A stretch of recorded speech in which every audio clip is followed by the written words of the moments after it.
Hello అండి, గూడూరు రుచులకు స్వాగతం. ఈరోజు కాకరకాయ ఫ్రై చేదు లేకుండా ఎలా తయారు చేసుకోవాలో చూద్దాం. ముందుగా కాకరకాయలు చిన్న చిన్న ముక్కలుగా కట్ చేసుకొని దాంట్లో ఉప్పు పసుపు వేసి ఒక 2 గంటల సేపు అలా వదిలేయాలి. 2 గంటలు అయింది, బాగా కలుపుకొని అలా వదిలేయాలి. 2 గంటలు అయిందండి. ఇప్పుడు వాటిలోంచి గట్టిగా పిండుదాము.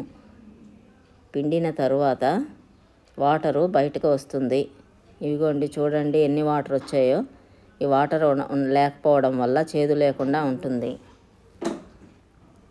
ఇప్పుడు పాన్ పెట్టుకొని కొద్దిగా ఆయిల్ వేసుకొని డీప్ ఫ్రై చేసుకోవాలండి. కొంచెం ఆయిల్ పడుతుంది.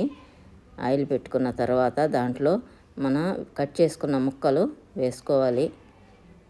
వేసుకొని కొంచెం వేయించుకోవాలి. లైట్ బ్రౌన్ కలర్ వచ్చేంత వరకు వేపుకొని పక్కకు తీసేసుకోవాలి. తర్వాత రెండవ వాయి కూడా వేసుకోవాలి.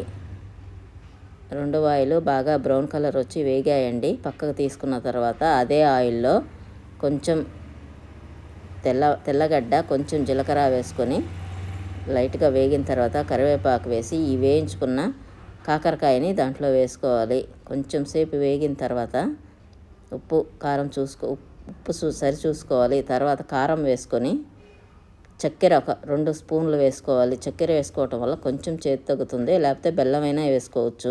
అంతేనండి, కాకరకాయ ఫ్రై